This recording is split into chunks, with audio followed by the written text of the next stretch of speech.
Hey, what's up? Andrew Kramer here for videocopilot.net, and welcome back to another very exciting tutorial. Today, I'm going to show you how to create your own airliner with JetStrike. Now, JetStrike is our new model pack that includes a bunch of customizable jets.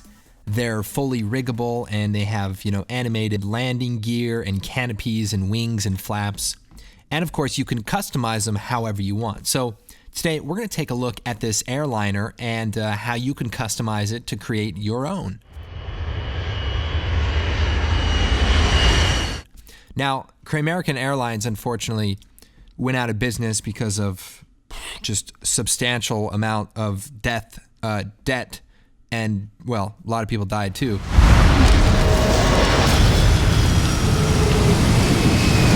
And most of it was sold off to Copilot. So let's go ahead and get started. Here's what we're going to be creating.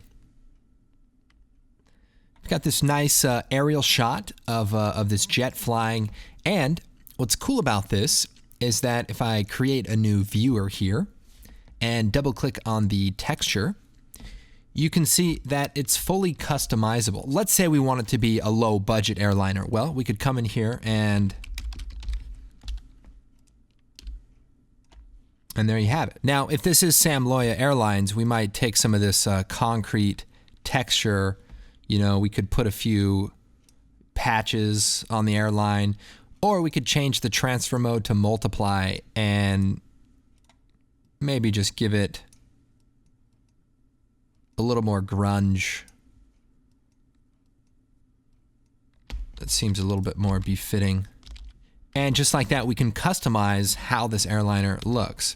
All right, I'm just kidding there, Sam, if you're watching this. And if you're not, well, I think we know the truth. All right, let's go and create a new composition and get started. We'll come over here, create a new comp. We'll make it 720p and 10 seconds long and hit OK. We'll create a new solid and we'll hit OK. And then we're going to come over here to the effects and we'll type in element and take element, drop it onto that solid. Then what I want to do is come over here to the scene setup and we're going to load in one of these jet models.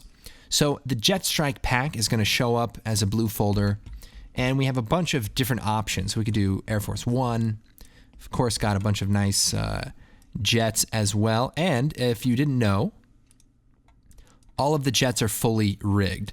If we preview the rig controls here, you can see that everything animates. Now, on the After Effects side, you can animate all these things individually. This is just a rig preview here. So let's just keep going here. Also, we've got the ground assault vehicle, fully rigged, all the flaps, landing gear. This is a really cool model. Now, let's not get distracted. So let's come down here and let's load in this jumbo jet. Here's the jet that I want to use for this particular scene. Also, you can see the rig controls work for this jet as well. Now, first thing we'll do is set up a reflection map. So right now, if we go in the environment, we're just using the default. Now, since we're going to be flying in the clouds, I actually created our own custom reflection map. So we'll take this, drop it into that slot, and now we've loaded it as a reflection map. So we can see it reflecting here. Now, we can also adjust the material. If we click on the body, we can play around with some of the settings for that material. If we scroll down here, we can do things like turn up the specular amount, which is the highlight here.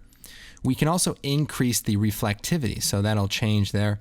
Now, some shaders have a reflection map, and the reflection map helps to block out the reflection for areas that you don't want to have reflectivity. And basically, you can go in there and play around with the gamma if you want to have more or less reflectivity. This is looking pretty good for now, and we can always jump in here and make any refinements. Let's go and hit OK. And there's our jet. Now, I'm going to create a new camera. Now, we want to go ahead and use the 80mm preset and hit OK. Let's go and name our layer here. So we'll just call this jet, and we'll jump into the project. And I've got this aerial background image, so it's pretty high resolution. You can download these backgrounds in the resources for the JetStrike pack. So I'm going to drop this into our background. And there we've got some nice skies. And now we have this nice aerial background. Let's hit F4, make it a 3D layer. And then I'm going to take it and push it back in Z space. So we want to just shove it really, really far away and then scale it up a bit. Then we'll take the camera tool here and let's move it around here, get a little closer. And again, we can play around with our background and shift it into position. Now I want to zoom in a lot more. So I'm going to take my camera, hit AA, and this brings up the camera options. And I want to zoom this in maybe to about 4,500. Nice long lens. What this represents is if we were in another aircraft and I was zooming in with my camera lens to be able to see this. And it's important to use a long lens rather than a wide lens to make things look really large and substantial. So just keep in mind, if you were really creating this shot in real life, how would you be able to do it? And then how can you simulate that in After Effects? We've got our background. Maybe we'll scale it down a bit here. And let's just move this into place. And again, we'll take our camera tool. If we hold the right click down and zoom in, we'll actually push the camera closer to the jet. This looks pretty good. Maybe zoom the background in just a touch more. All right, so our shot looks good, but now we need to adjust our lighting. So we'll come over here, create a new light, and let's add a parallel light that is mostly white, maybe a little bit of warmth, kind of to match the color, and hit OK. And we'll set the intensity to about 150 and hit OK. Now, currently the light is affecting the background, so let's fix that. We'll hit AA, and on the background, let's turn on Accept Lights to off. And then we'll take our light, and let's try to move it into position to match the way the background looks. So you can see the clouds are being illuminated from the right side. So let's take this parallel light, hit P, and we can move this around a bit. So if you hold down Shift, you can actually move it a little bit faster just by dragging the values. So we'll just make some tweaks here.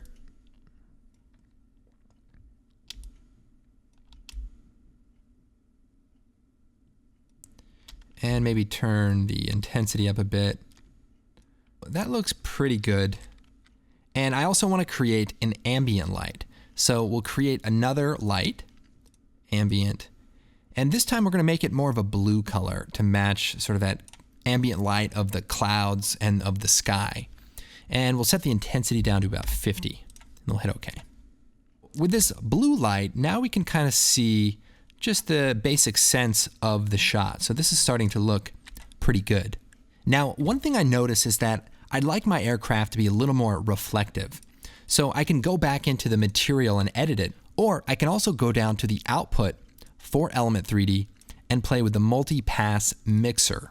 So what's nice about this is that we can tweak the value while looking at our composite. So here, just cranking up this reflectivity amount, and you can see it makes a big difference and looks a lot more crisp as it's flying here. This is looking pretty good. We could play around with our light position, a little bit more. I think that looks pretty nice. And we could even add another light. So I could take this light, duplicate it, Control D, and hit P, and then move it around actually to create a highlight. And even though this isn't exactly realistic because there's only one sun, it's nice to be able to just model the light to create, some nice highlights. And you can just see the difference here. We're not making a big difference, but just making it pop out a little bit more in this particular shot. All right, I'm also going to take our background, move it down just a touch here, and let's start animating the camera. So we'll take our camera and we'll hit P, and we'll hit A, hold down Shift and hit A, and we can keyframe the point of interest and the position. Then move forward a few seconds, and then we can simply orbit around the scene, maybe push in a touch. Maybe we'll take it and we'll back it away like this, and maybe we'll make it look a little bit higher, and the animation will be us sort of coming down closer to get a nice shot.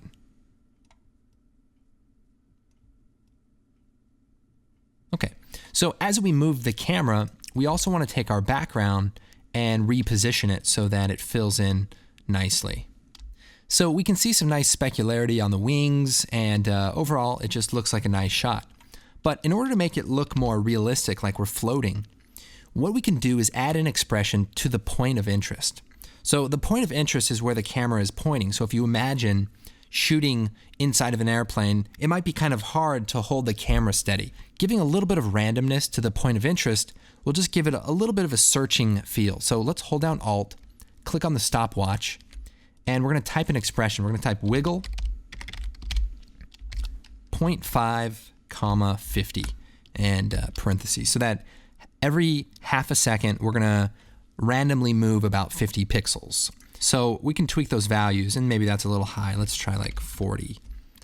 And now if we preview this, we can see a nice kind of floating vibe going on. And maybe we don't start so far away. We could just kind of bring it down a little closer. And depending on how sporadic we want this to be, we can lower the time or lower the amount. So that looks pretty nice. The other thing I might do now at this point is add some color corrections. Let's come over here, make a new adjustment layer, and let's add a curves adjustment.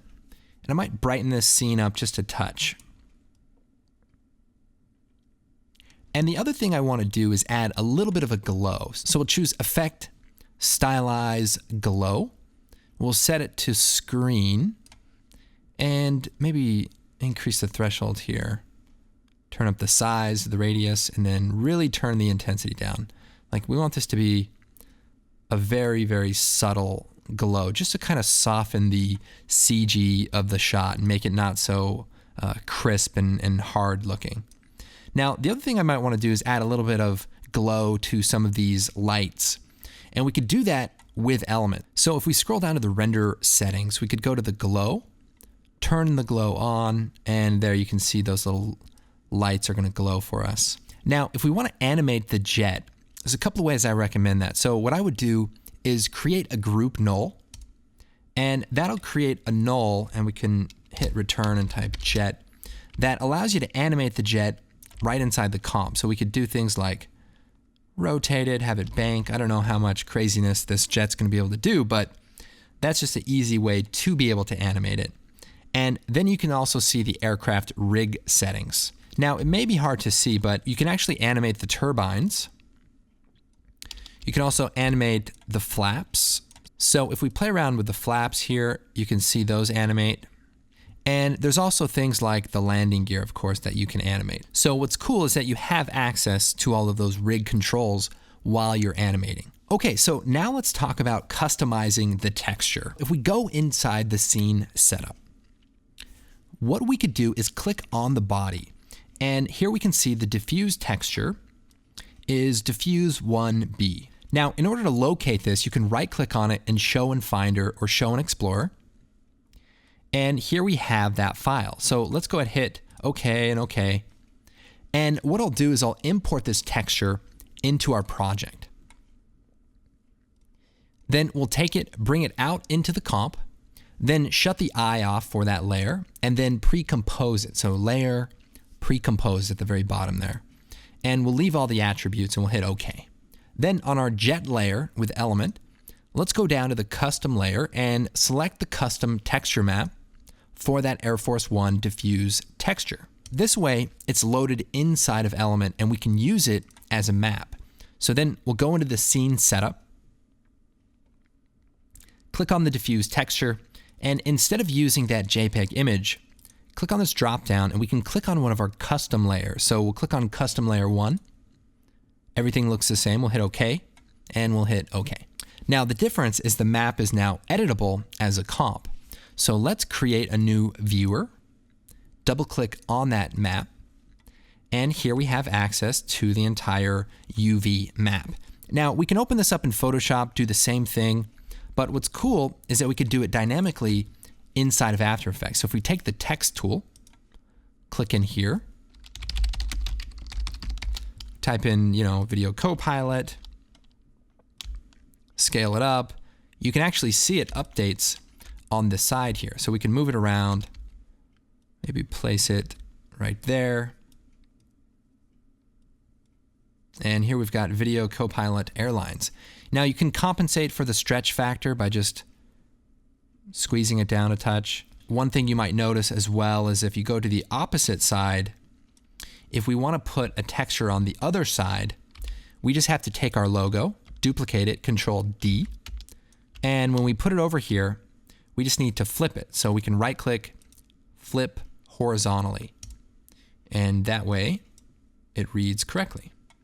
Okay, so we'll go ahead and close that. This is a great way to customize your textures, and you can do a lot of different things with this. You could add different logos or emblems. You could even add things like damage and grime or fire burns, like if there was a fire and we want to see some burn marks. Now, if you are using a static texture, like you're just changing the skin, you probably should take your comp after you're happy with it and render out a frame. So you could do something like save frame as, set it to best quality, and save it as a PNG or a JPEG file. And just make sure you give it a different name and just call it, VC map. When you save it, and then simply take that texture and load it in to the diffuse texture slot. And the reason you want to do it that way is that with Element, if you load it in directly, it only loads the map one time.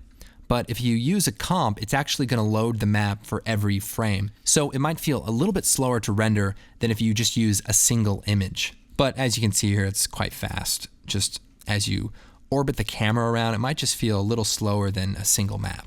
All right, so this is looking pretty good. I could probably give you a few more tips and tricks. Maybe you want to have a little bit of atmosphere kind of floating by in the scene. And what you could do is add a particle layer. So we could call this particles. You can use CC particle world. I'm going to go ahead and just use particular, and we'll take particular, drop it out here. And what we want to do is go into the emitter, set it to a box, and make it fairly large here. And we'll set the direction to directional.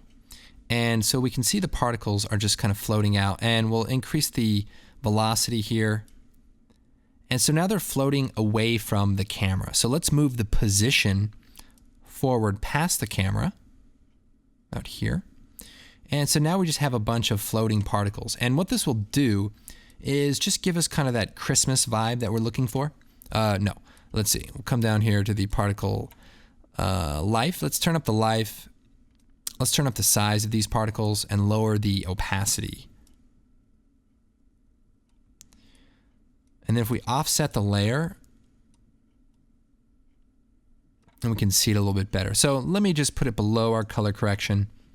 And I might just turn up the opacity a little higher so you can see what it's doing. Maybe size randomness up a bit. So this is the idea. You just want to have some floating air, some clouds, atmosphere, that kind of a thing. But you really want it to be quite subtle. So lower the opacity down so that it doesn't seem so intense, maybe even like 2.